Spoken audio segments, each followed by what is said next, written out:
Hi all, just going to give you a quick tip how to buff up your top on your 59 Les Paul. I know they come with a satin finish, some people like them, some people don't. I weren't over keen on it, it was okay. It didn't look naturally aged to me. It was okay, but I thought I'd just maybe have a go at maybe giving it a bit of a gloss. So what I'm using is some Diadrio Restore Detailer. It's like a teacup kind of polish. It's for restoring instruments, so it's so similar to a teacup that you use on cars, but it's not as abrasive. So I won't use the actual car teacup because you might find it's too abrasive, but there's loads of different things on the market that do similar things to this, but this is really good. It's very mild. It won't damage the finish.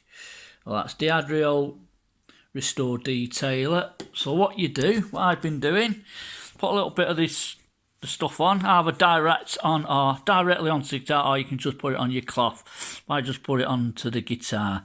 So what you do, you just rub it in very gentle, like that, pick an area, like that. Just rub in very gentle. Now you don't have to rub through the guitar. Just keep doing that in circular motions. There you go, like that. Just cover this one area, and then obviously remember where you've done, because you won't do it in the same place all the time, or miss some places. There we go. So just keep nice and gentle, circular motions. Now I've done this guitar top. I've already did it once, and it's coming up really nice. It's starting to look more like a natural nitro finish. I know it's not nitro, but it's starting to appear more like nitro.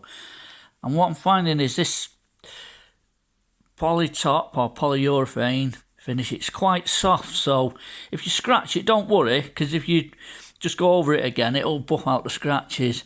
Now obviously I wouldn't do this if your guitar's under warranty, because if you mess about with it, you could invalidate your warranty. But if you're intending keeping the guitar, which I am, I'm not bothered about that.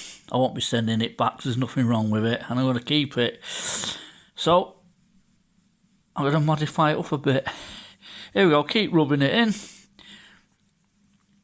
Here we go. Right then, so that should do it. So we'll buff it up a bit. There we go.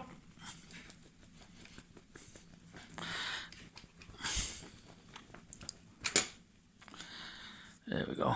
Just careful you don't demolish the guitar as you're doing it. So don't demolish the guitar. There we go. So it's starting to buff up really nice now. Oh, and the cloth I'm using, this is a Fender factory cloth. Same cloth that they use in the factories. Gibson do similar things. Ephiphone will probably do similar things, but this is a Fender cloth. I know it's not a Fender site, but I'll just tell you what I'm using. So try and use an actual guitar cloth if you can. No, don't just use a kitchen towel or something like that and you ruin the finish or get all bits of cloth everywhere. So here we go, and that's buffing up really nice. Now as you can see now, that's really shining up. Look at that now. Now I've done this, like I said, I've done the guitar once, so I'm doing it again, but it's getting more of a deep luster on the guitar, and it's really bringing out the finish and the colours of the sunburst. So it's dead safe to do, dead simple. If you like your satin finish, don't bother, but if you want to buff it up a bit, have a go at doing this. There's your tip for the day. See you for now. I'm going to keep on rubbing.